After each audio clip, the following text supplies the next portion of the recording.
What's up, guys? We're back for another episode we're actually no, not another episode. Back for an episode of a new series I am starting as well. So this is Bricklink Digital Designer, Bricklink Studio. You've seen this before, because I have shown you a video before, um, of the Bricklink series. I have shown you a video of it before, on where I showed off my number 12. The red consolidation. Definitely should go watch it. Watch it, by the way. It's a great video. But I wanted to show you, because around 2 weeks ago, I started working on all of these designs for the Steam and Steel locomotives, basing it off of designs I could get from the Steam and Steel wiki. Hopefully, link will be in the description if I remember it.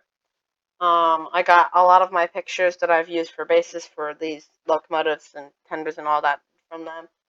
Yeah. So let's get started. So here we have the B. But B is I'm not really I'm just basing them kind of off of size, like price and everything, and class of letter. So this is B. B is actually, I believe, you can motorize B if you just stick a battery box in here. Powered up, yeah, powered up train motor you can put there. Yeah, this is a dev locomotive, that only devs can spawn in. It's cool locomotives, and I was like, yeah, it counts. So it's technically a locomotive, not a public one, but it still counts. So I'm doing it. Next we have the A0. I am honestly not terribly proud of this. It's not the worst locomotive I've ever made, but I think I probably, if I wanted to chip away at my sanity, I could make this possibly a little better. Then we have the Class A. This locomotive was removed from Steam and Steel, unfortunately. The locomotive, they had problems with the coal load in the locomotive. They had problems with the coal load being dynamic, so people can never tell how much coal was in it. So they removed it from the game. And they replaced it with the A2 and the A1. Yeah, it was a tank engine, so yeah, it's still available in the safe that people bought it in, but it's not available in the shop anymore. Then we have the A2, pretty standard locomotive. Yeah. The A1, again, I will go in depth. I will be making videos about each and every one of these locomotives in depth when I get to it. Then we have, I believe, 040, the Class C, you all know and love. Also, if you're wondering why some of the side rods are like out of the little cylinder sockets I made, it's because I can't angle the pistons right. I'm pretty sure you can on the models, but I just can't angle it correctly on these designs. I can't angle the cylinder because I could probably, but I don't want to chip away at my sanity to do that, so I'm not doing it. Then we have the Class G. I spent forever making this. Its whole underframe is gray because I don't know why. I think it's more accurate. Yeah, I spent a while making this. This is one of my more recent ones actually that I designed this. The Class N. Love this. I actually just finished it yesterday. Great model. Yeah, I think I didn't make the whole cab completely dynamic, how it should look, but then, yeah. I don't know if any of these locomotives work. I have not actually built any of them physically in Lego. I have not, so I don't know if any of these actually are bad or not. We have the Class E, which is an 042. Yeah. Then we have the Class B. Believe it or not, I made the Class B first. It was the first locomotive I made, and then that inspired me to make all of those other locomotives. It also has an older freewheel tender design that I made. I believe I've changed it so now the tender design, so it's better now.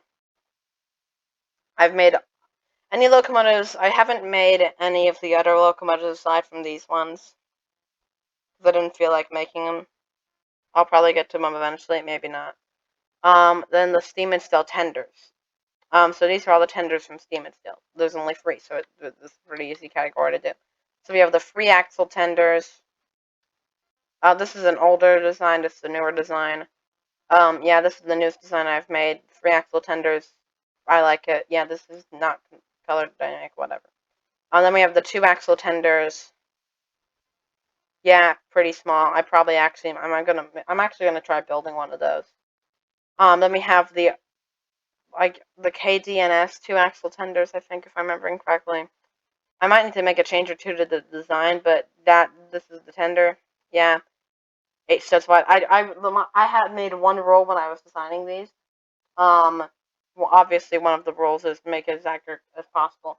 So I made a rule that it can't be wider than 10 studs, so it can actually fit most layouts. Because some of the Lego train stations I have that are official, they're 10 studs wide, I believe, at the max. So yeah, that's the rule I put on myself that have that. Then we have cars. Again, some of these, like this wagon, I really don't like this wagon. But yeah, it's the best I could do. Yeah, this wagon, this is the 20-ton stake wagon, I believe. I don't know. I spent, I could not figure out how to do this. I am gonna redo it eventually. So then we have the stake flat, the small stake flat, with the big stake flat. Basically, I used every, I don't know if it's foot or inch, probably foot. So this is 25 studs long. This is 20 studs long, etc. Yeah. So then we have the really flat car, the 10-ton ballast wagon, the 22-foot bulkhead, uh, the I don't know if it's a 10 or 20-ton.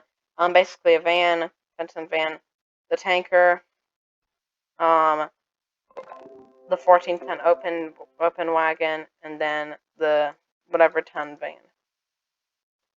Yeah, I spent forever making these. Yeah. Also, just little thing. This is the little handbrake I designed. Yeah, pretty simple. I'm gonna actually probably try building the flat, or one of the stake flats maybe, or something. I don't know. Again, I can't guarantee that all of these are gonna fit on official Lego curves. Because I was trying to make it to scale. I don't know if they actually work on the curves. Yeah, I tried. Because yeah, I really used the couplers as a lengthening thing. Because this 27 studs long, but from each wheel it is only 20 studs each from each wheel. So I don't know. I don't know if that works. Some of these are slightly longer.